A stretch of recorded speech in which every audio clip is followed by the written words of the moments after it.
Talking about Pokemon just never gets old. As one of the biggest media franchises practically ever, you come to expect a lot of high-end consistency. Expectations and welcomes constantly met by criminally talented doormen. So, what are we doing here? Pokemon's great, Logan. You know that. Duh. But it sometimes takes a long while for that greatness to be seen. And for the longest time, most didn't know what to make of Pokemon's more oddball detours. Its presence on the GameCube is one of those. Scratch that.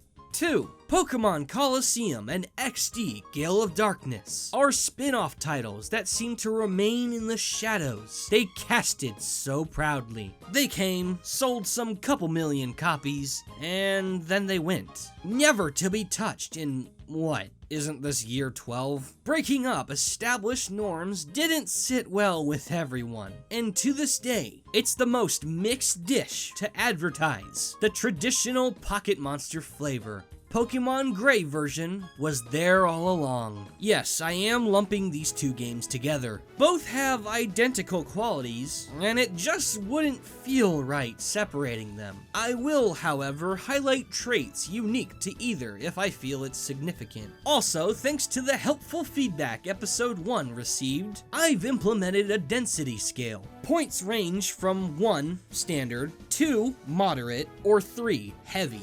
Hope this quantifies the value more clearly. Forces of good, legions of bad. Which is more to be had? Opinion or fact? I'm on the attack.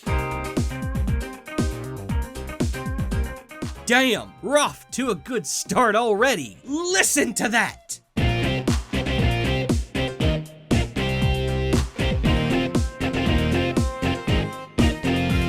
The music in these games is not only good, it's phenomenal! Junichi Masuda may be a musical god, but Mr. Mikasa Tsukasa Tawada is like musical Kratos. Trumpets.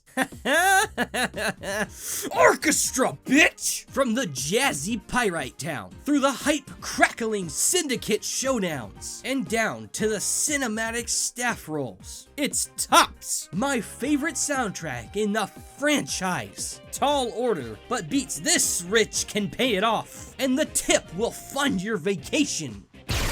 Shadow Pokemon are an awesome idea. It's by and large a Generation 3 exclusive type. Gale of Darkness fleshed things out nicely, with a wide spectrum of Shadow-type moves set to volatile battle properties. Super effective against non-Shadow Pokemon, and ineffective against others. True, they couldn't be leveled up, and can't be taught new moves, but I refuse to look past the ambition. Mere motherfucking B. Setting Michael Jackson aside, the characters are pretty damn memorable. Not always for the right reason. The names are raw, unfiltered lel, and the designs smell of expiration dateless cheese. But I've never had trouble enjoying the denizens of this offbeat world. The starters are evolutions. Hell yeah.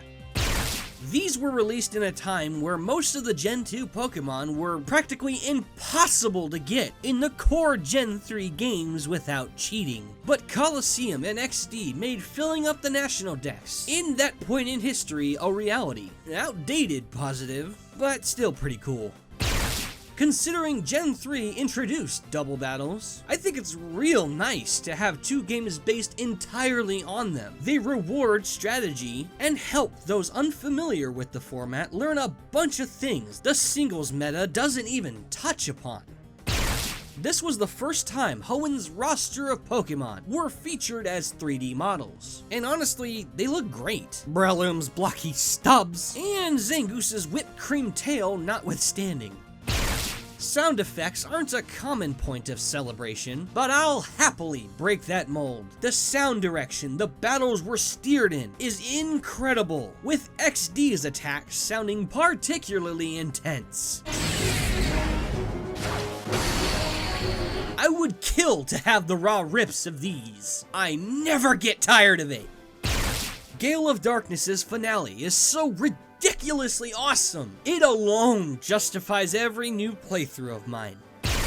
Admittedly, I've never held issue with playing as a 10-year-old kid. In fact, I prefer Michael as a whole, but it'd be silly to overlook Wes. Colosseum stars a reformed outlaw that goes rogue against Team Snag'em, an evil team of Pokemon thieves. Yes, we actually play as an adult for once, one with a shady background and edgy design. He ultimately takes the heroic path, something I'm a bit disappointed by. But these new devs obviously wanted something fresh. Good effort. The attempt to rekindle Stadium's brand of multiplayer battling is not only a kind gesture to old fans, but minus the omission of cute minigames and the goofy announcer, the core enjoyment is pretty comparable, and clearly kept the dream of Stadium 3 alive, at least long enough for us to rightfully say farewell. Through purification, many Pokemon earned in these games can learn special moves they can't be taught anywhere in later installments. Yeah, it's mostly dumb shit like Refresh, but some are pretty cool. The roster of available Pokemon is distractingly small. Colosseum's choices barely exceeds 50! And while Gale of Darkness effectively doubles that, it's still the most limited string of obtainable Pokemon in the franchise, and by an astronomical margin. I may have praised the Gen 3 models, but oh dear lord, the same can't be said about the older mons. Most of them look like horsey shit, and that's for one kinda embarrassing reason. They're reused from the Stadium games. Better resolution, cleaner textures, outdated models. Looks great, don't it? Oh my god, what the fuck happened to Venusaur? While Gale of Darkness features the classic save setting, Colosseum? This is a joke. I should be laughing. You can only save on a PC. Isn't this the 21st century? Even colorless bricks from the 20th can save at any point. How? Boggles my mind that this is even a thing. But congrats, you fucked up on purpose. You can't trade from the other Gen 3 games without an obscure Game Boy to GameCube adapter, and even if you do have it, you have to beat the main story to actually get the option. Disappointing for sure.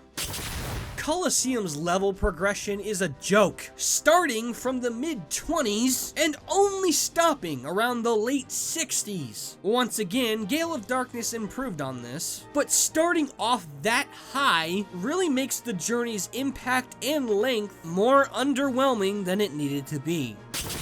However, Cypher's Nascore and Evice fucked the level progression even harder, with their battles posing as a difficulty spike, sharper than an unused scalpel, going from mid to late 40s UUs, to mid 50s OUs, to flat 60s Ubers in the span of 15 minutes is maniacal.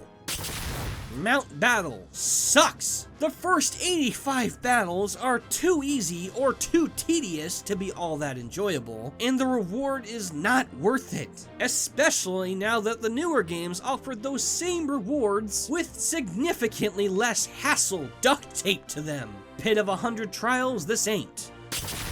Pokespots were a half-baked feature. I can admire the fact that they tried to bring in wild Pokemon to improve upon Colosseum's complete lack of them, but the problems are obvious. Anytime the spot monitor goes off, you have to drop everything and quickly go to the specific Pokespot for a chance to catch one of 3 appropriately themed Pokemon.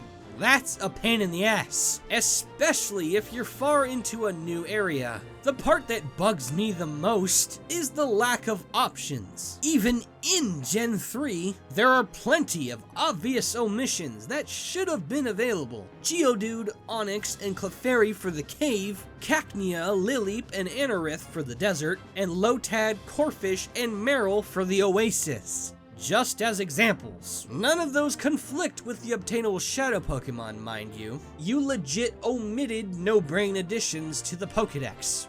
Why? Final tally. I think it's only fair that something mirroring the same impact and presence of a sneeze warrants an appropriate bless you. Despite coming and going in only 2 short years, I truly felt the mark. Colosseum and XD are 2 of the most unique Pokemon experiences ever brought forth. On individual merits, I do deem them worthy of wearing the main series moniker. Say whatever you want, but swaying me from the tried and true Pokemon battles unfolding before my very eyes won't prove any point. A short-lived epoch of matchless magic we may never see again. Undoubtedly for the worse. Looking at a pretty painting from a different angle doesn't suddenly make it ugly. The extra effort needed to adjust is still totally worth it. And those were my words. Next episode's gonna be a bit different, as I'll be tackling a movie for the very first time. You'll find out which soon enough. Links to Twitter and Discord in the description, and remember to hit that bell to keep me close. May we meet again.